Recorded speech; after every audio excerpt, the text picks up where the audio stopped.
Toutes les louanges appartiennent à Allah, Seigneur de l'univers.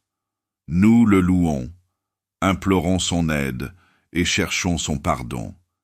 Nous demandons sa protection contre le mal qui réside en nous et contre nos mauvaises actions.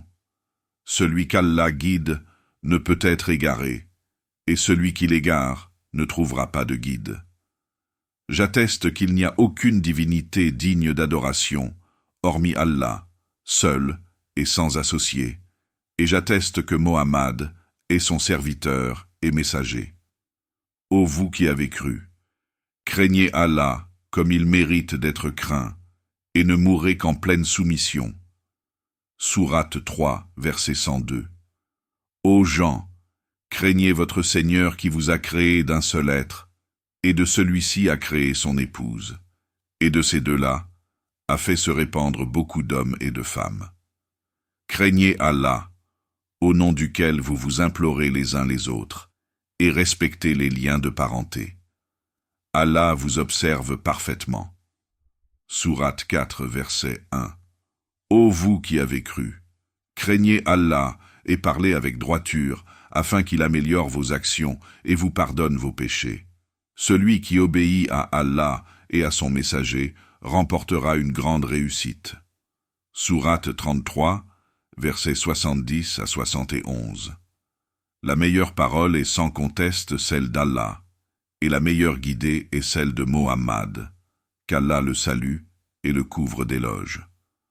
Quant aux innovations en matière de religion, ce sont les pires des choses. Toute innovation est un égarement, et tout égarement mène au feu. L'islam, religion de justice et de loyauté. Ô croyants, ô suiveurs de Mohammed, qu'Allah le salue et le couvre d'éloges, l'islam est, en son essence, une religion de justice et de loyauté. Tout ce qui s'écarte de la justice pour sombrer dans l'injustice ou de la loyauté pour tomber dans la trahison ne relève pas de l'islam. De tels comportements sont des crimes répréhensibles qu'il est impératif de condamner. Les actes de violence perpétrés par des individus se revendiquant de l'islam, sans appliquer ses enseignements ni respecter ses fondements, qu'ils soient issus du Coran, de la Sunna ou des avis des pieux prédécesseurs, est incontestablement condamnable. Ces actions sont des crimes odieux, marqués par l'injustice et la trahison. L'islam ordonne d'être juste envers tous, y compris envers ceux que l'on n'apprécie pas, comme le mentionne le verset suivant, et que la haine pour un peuple ne vous incite pas à être injuste. Soyez juste, cela est plus proche de la piété. Sourate 5, verset 8. De même, la fidélité aux engagements est une obligation divine. Et tenez vos engagements, car il vous sera demandé compte des engagements. Sourate 17, verset 34. Lorsqu'un individu entre dans un pays non musulman après avoir obtenu un visa, cela constitue un engagement qu'il doit respecter. De même, vivre dans ce pays implique de respecter ses lois et ses droits, et il est interdit de trahir cette confiance.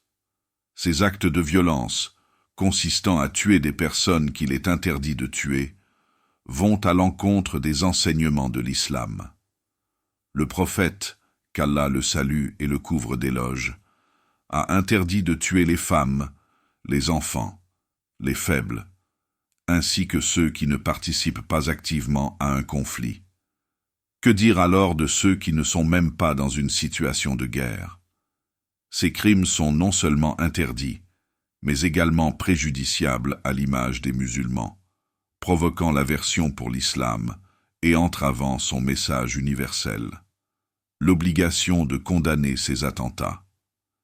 Chaque musulman, où qu'il se trouve, se doit de condamner ces crimes, d'en éprouver de l'aversion et de manifester sa désapprobation dans la mesure de ses capacités.